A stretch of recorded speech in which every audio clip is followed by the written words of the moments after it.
जय हिंद फ्रेंड्स, कैसे हैं। आज फिर एक नए सेशन के साथ जुड़ चुके हैं और आज का सेशन इम्पोर्टेंट है क्योंकि आज के सेशन में आप लोगों को विज्ञान का क्वेश्चन लेकर आए हैं और ये विज्ञान का क्वेश्चन आपके एग्जाम 2026 के लिए बहुत ज़्यादा इम्पोर्टेंट है, ठीक ना।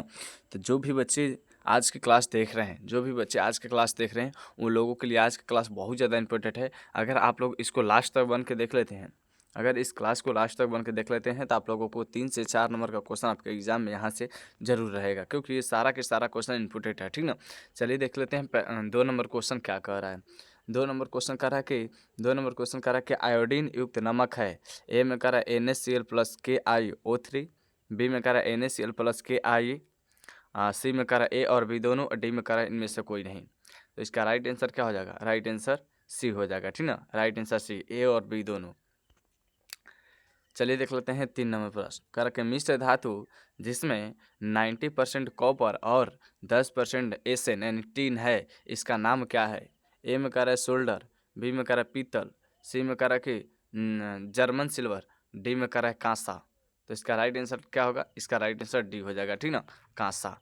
चलिए देख लेते हैं अगला 4 नंबर प्रश्न। कह रहा है ऑक्सीजन गैस के एक अणु में 2 परमाणुओं के बीच कितने आबंध पाए जाते हैं? ए में कह रहा है 1, बी में कह रहा है 2, सी में कह रहा है 3, डी में कह रहा है 4। अरे कोई नहीं। तो इसका राइट आंसर क्या हो जाएगा? इसका राइट आंसर ए हो जाएगा, ठीक ना। एक परमाणु अबंध पाए जाते हैं। 5 नंबर प्रश्न देख लेते हैं। 5 नंबर प्रश्न कह रहा कि शायद पुष्प क्या है? ए में कह रहा है ZnO, बी में कह रहा है ZnS, सी में कह रहा है ZnCl, Cl2 और डी में कह रहा है ZnSO4। तो इसका राइट आंसर क्या हो जाएगा? डी हो जाएगा, ठीक है।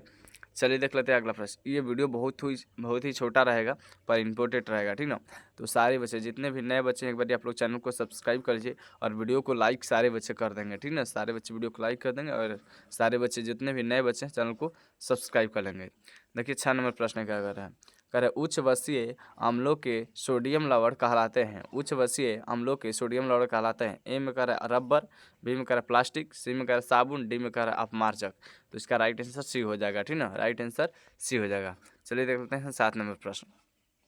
जो बच्चा वीडियो के लास्ट तक टिकेगा वही कुछ ना कुछ यहाँ से सीखेगा, ठीक ना। तो सारे बच्चे वीडियो को लास्ट तक टिकना है, ठीक है। कह रहा है कि निम्नलिखित में से कार्बोनिल समूह का संकेत कौन है? कार्बोनिल समूह का संकेत। ए में कह रहा है CHO, बी में कह रहा है COOH, सी में कह रहा है CO, डी में कह रहा है O।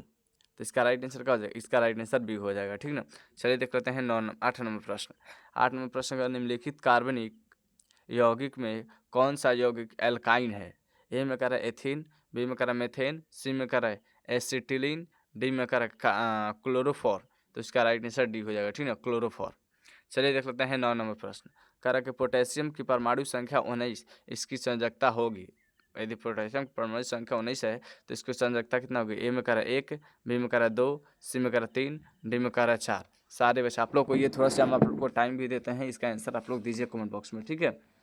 क्या होगा इसका right answer? Right answer A हो जाएगा ना, ए हो जाएगा। चलिए देख लेते हैं। जितने भी नए बच्चे हैं ना सारे बच्चे के बारे कमेंट बॉक्स में लिखेंगे सर हम न्यू स्टूडेंट हैं, ठीक ना। न्यू स्टूडेंट है तो चैनल को आप लोग सब्सक्राइब कर लीजिए। इस चैनल पर आप लोगों को मैं 2 क्लास कराता हूँ, ठीक ना। एक आप लोगों को मैं सुबह में देता हूँ, एक शाम में देता हूँ और ये दोनों लाइव क्लास जरूरी है, ठीक ना, बहुत ज़्यादा जरूरी है। तो सारे बच्चे चैनल को सब्सक्राइब कर लीजिए और अपना अपना नाम जरूर लिख दीजिएगा कमेंट बॉक्स में, ठीक है। सारे बच्चे अपना नेम जरूर कमेंट बॉक्स में लिख दीजिएगा। चलिए देख लेते हैं अगला प्रश्न। क्या कह रहा है कि एल्केन का सामान्य सूत्र है, क्या है? एल्केन का सामान्य सूत्र क्या है? ए में कह रहा है CnH2n, बी में कह रहा है CnH2n+2, सी में कह रहा है CnH2n-2 और डी में कह रहा है इनमें से कोई नहीं। इसका राइट आंसर क्या होगा? इसका राइट आंसर क्या होगा? बी, CnH2n+2, ठीक है। 11 नंबर प्रश्न देख लेते हैं। 11 नंबर का कह रहा है कि फ्लोरीन की परमाणु संख्या 19 क्या है? परमाणु संख्या क्या है? ए में कह रहा है कि 9, बी में कह रहा है 19, सी में कह रहा है 29, डी में कह रहा है 39। तो इसका राइट आंसर क्या हो जाएगा? बी हो जाएगा, ठीक ना। 12 नंबर प्रश्न देख लेते हैं। 12 नंबर क्या कह रहा है? 12 नंबर कह रहा है कि कोई विलयन लाल लिटमस को नीला कर देता है, इस विलयन का pH मान क्या होगा? यदि लाल से नीला कर रहा है तो ये क्या हो जाता है? ये क्षार हो जाता है। तो क्षार की जो pH मान कितना होती है? 7 से अधिक। इसका राइट आंसर क्या हो जाएगा? बी हो जाएगा, ठीक है। 13 नंबर देख लेते हैं। 13 नंबर कह रहा है कि ऑक्सीजन की परमाणु भार क्या है? तो अच्छा, ऑक्सीजन की परमाणु संख्या कितनी होती है? 8 होती है। तो परमाणु भार कितना होता है? 2 गुना होता है। तो 8 गुना कितना हो जाएगा? 16। इसका राइट आंसर क्या हो जाएगा? सी हो जाएगा। ठीक है, चलिए देख लेते हैं 14 नंबर प्रश्न। कह रहा है कि बॉक्साइट निम्नलिखित में से किस धातु का अयस्क है? तो आप लोग अयस्क पढ़े होंगे तो मालूम होगा बॉक्साइट किसका होता है? एल्युमिनियम का। तो राइट आंसर क्या हो जाएगा? सी हो जाएगा। अब देख लेते हैं 15 नंबर प्रश्न। 15 नंबर प्रश्न कह रहा है कि धातुओं की क्रियाशीलता सही क्रम है। क्रियाशीलता का मतलब होता है जो जबसे सबसे ज़्यादा जो क्रिया करता है। ए में कह रहा है सोडियम, सोडियम का जिंक है, जिंक के बाद मैग्नीशियम, मैग्नीशियम का कॉपर। बी में कह रहा है कि सोडियम, सोडियम का मैग्नीशियम, फिर कॉपर, फिर कह रहा है जिंक।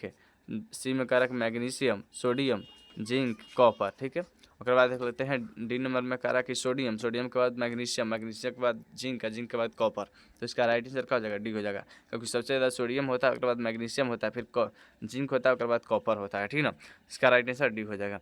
अभी आते हैं 16 नंबर प्रश्न। 16 नंबर प्रश्न एक अभिक्रिया है। ठीक ना, इसको देखना है ध्यान से, ये हो कौन अभिक्रिया है। तो देखिए, कह रहा है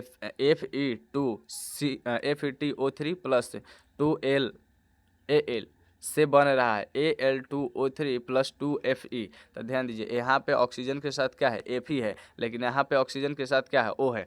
यहाँ पे देखिए, यहाँ पे जो O है वो एल्युमिनियम के साथ चला गया, जो Fe है विस्थापित हो गया, मतलब अलग हो गया। ठीक ना, यहाँ पे देखिए ऑक्सीजन जो है ना एल्युमिनियम के साथ मिलकर AlO3 बना रही है। ठीक है, और जो फेरस था, फेरस का हो गया, विस्थापित हो गया। एक मतलब ये कौन अभिक्रिया है? तो विस्थापन अभिक्रिया। ठीक ना, राइट आंसर सी हो जाएगा।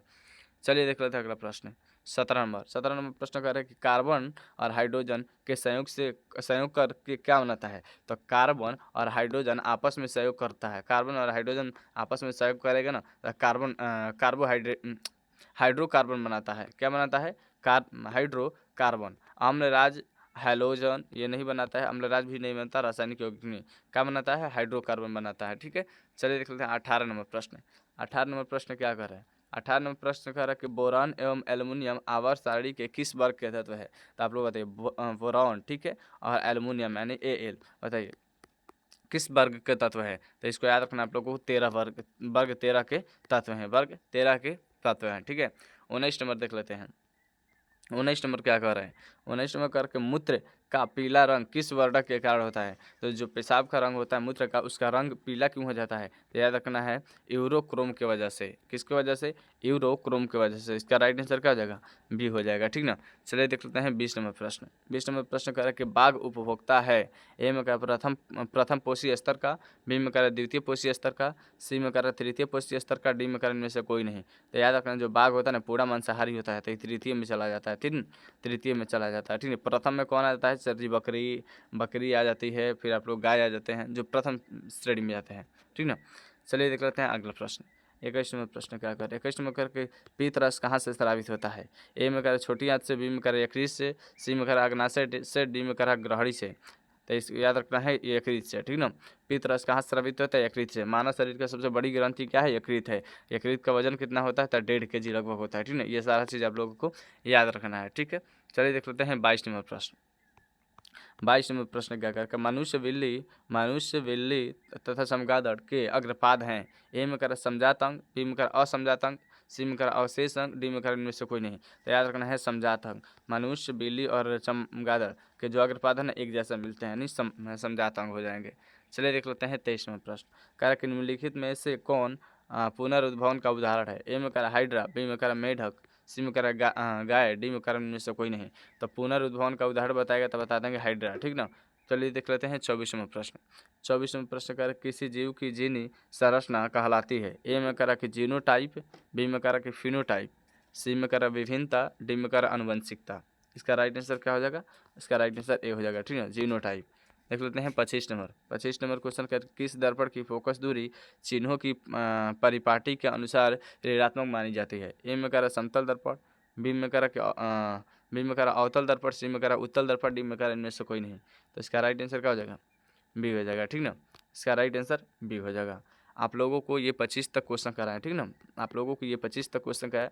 आप लोगों को ये कैसा लगा अपना रिस्पॉन्स जरूर कमेंट बॉक्स में लिखिएगा, और जितने भी नए बच्चे हैं एक बार चैनल को आप लोग सब्सक्राइब करिएगा। मिलते हैं नेक्स्ट वीडियो में, तब तक के लिए जय हिंद, वंदे मातरम।